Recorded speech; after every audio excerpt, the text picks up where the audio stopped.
Selling sports cars is not how most automakers are making money. For people that are into cars, or more specifically sports cars, we often spend an absorbent amount of time hyperfixating on just a handful of models in a few segments. Like debating if the new Corvette Z06 is better than the 911 GT3, is the new Z better than the Supra, or is the Mustang Dark Horse a true competitor to the BMW M3? And often we also get really upset with automakers when they make decisions that just don't align with our values.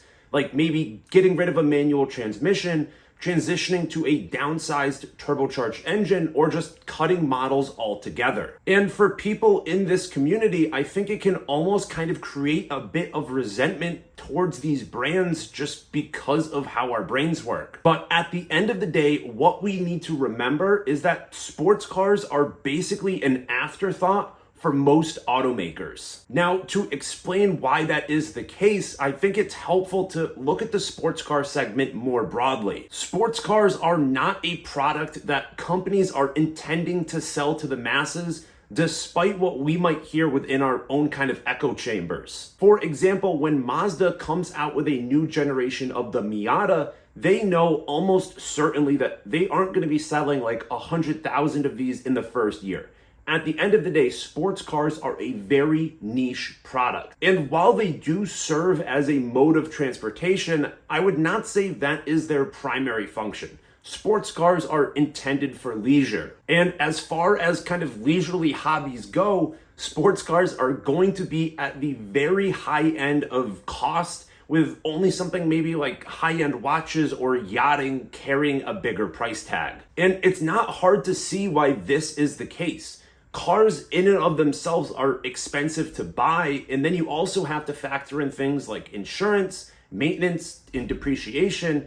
And additionally, you're going to need a place to put this car, which could mean paying for parking or storage. What this ends up doing is just creating a very high barrier to entry and kind of limiting the number of people that you're able to sell to. And kind of building on that barrier to entry piece, another hurdle is that sports cars just aren't as usable as a normal car or like a crossover SUV. Now, of course, everyone's definition of usability and practicality are going to be a little bit different, but it's not hard to see why just a sports car isn't going to fit everyone's needs. For example, if you're only able to have one car, but you have a partner or children, you're not going to want something that doesn't have back seats. Maybe if you live somewhere that's a little bit more rural and it snows during the winter, you don't really want a car with low ground clearance and rear wheel drive. And if you share your car with someone, maybe you also can't have a manual transmission. Or if you have a long commute, you don't want something that gets poor fuel economy and might have really wide, sticky, and expensive tires. Again, all of these things are creating barriers to entry to the sports car market. Additionally, automakers aren't just competing against other car companies. They're also competing against themselves in the secondary market if the product that they have on sale today isn't materially different than what they were selling maybe 3 to 5 years ago. Which is part of the reason why the new model always has to offer a higher level of performance than the outgoing model, and also I think why there has been such a focus on lap times in the past few years. But again, enthusiasts can be so picky that they just might write off the new model altogether if it makes a change that they don't like, no matter how good the actual product is. So we have just defined why there is such a limited pool of people that are actually interested in buying a sports car. Now let's pivot over to the automaker's perspective. As I have implied in this video and just outright said in probably a dozen others, what we need to remember is that at the end of the day, what car companies are focused on is making money. And the best way to make money is by offering a product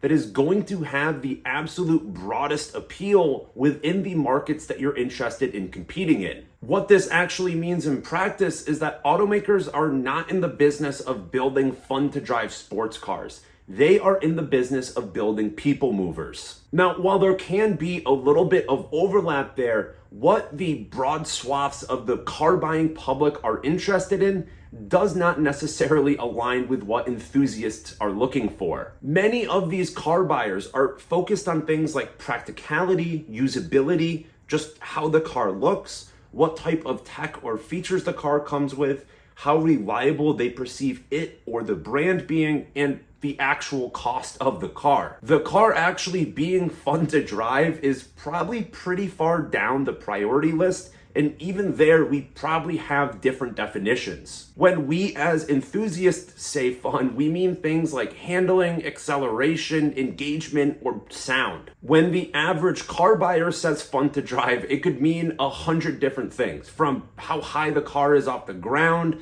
to the seating position, to some kind of little novelty feature that's integrated into the dashboard. And because these are the types of things that the average buyer is interested in, that is what the automakers end up focusing on. Now, to really put a fine point on this, we are going to look at some actual sales figures so we can kind of compare and contrast. We are going to first look at the best-selling model for a bunch of different manufacturers and then see how their sports car volume kind of stacks up against that. First up is Toyota. Now, Toyota's best-selling vehicle for the year 2023 in the US market was the RAV4, which moved over 300,000 units. Now, just to show that that isn't an outlier, I'll also include a few other models on here as well. Toyota's next best-selling vehicle is the Camry with 2023 sales figures of 227,000. And in third place was the Corolla with an additional 177,000 in sales. So by Toyota standards, which admittedly are high, a well-selling model, you're talking about a minimum of 100,000 units per year. To stack that up against the sales volume of their sports cars, the GR86 in 2023 sold 9,600 units, and the Supra sold right around 2,300. So to kind of directly compare the Supra versus the Camry, Toyota is selling literally 100 Camrys for every one Supra. Now, admittedly, neither the GR86 or the Supra are particularly big sellers, even by sports car standards. So next, we will pivot over to Ford. Here, their best-selling vehicle in 2023 was the F-150, which sold over 600,000 units. Their next best-selling vehicle was the Explorer with an additional 160,000. Ford also has one of the best-selling sports cars in the entire car market in the Mustang, which sold right around 40,000 units. And I will add just a little caveat that I do think the Mustang is a bit of a unique case because it does kind of have crossover appeal to the car buying masses and enthusiast communities. For one last example, we are going to look at Subaru.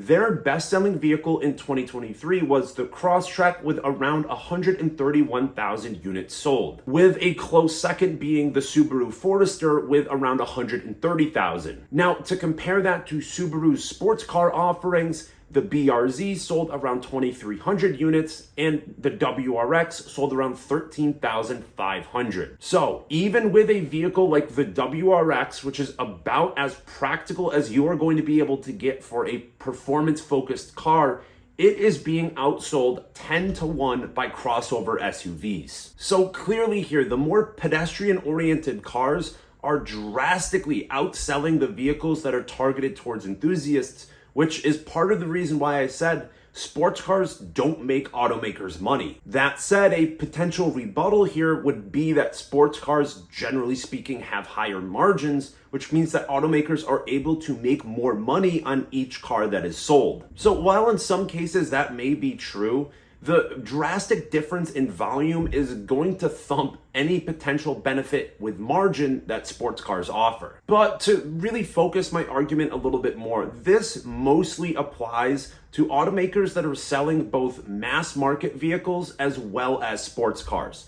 When you look at brands like Ferrari or McLaren, the calculation is a little bit different because the only product that they offer are sports cars. So I think that kind of begs the question then, why do these mass market automakers continue to build sports cars if they make up such a small percentage of their overall revenue? And I think there are a few different reasons for this. The first is just that if an automaker has the resources available to build a sports car and they still are making the car company money, it's still a worthwhile pursuit. But the bigger, kind of more overarching reason is that building sports cars can help drive sales to other models within the automaker's lineup by kind of acting as a halo product and kind of being something that is aspirational. For example, there is a very clear reason as to why Ford, when they decided to roll out their first full-fledged mass market EV, they decided to brand it as a Mustang. It's because the Mustang brand just carries a lot of weight and in and of itself can help drive sales. It is a similar story with Dodge and all of the crazy Hellcat models they've been building over the past 10 years. While Dodge was making money on the sale of those cars,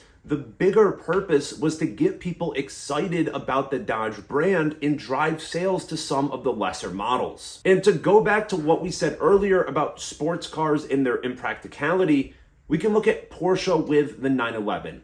The 911 is an incredibly popular sports car that a lot of people resonate with, but for many, it just doesn't kind of fit their needs, maybe because of cost, because of space in the vehicle.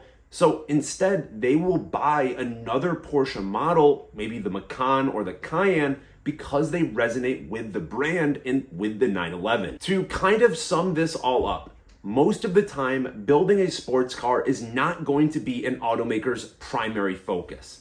Sports cars are niche, expensive toys that have a very small potential customer base. With that said, they still play a very important role by building up a persona around a brand, by being something aspirational and helping to drive sales to other models in the automaker's lineup.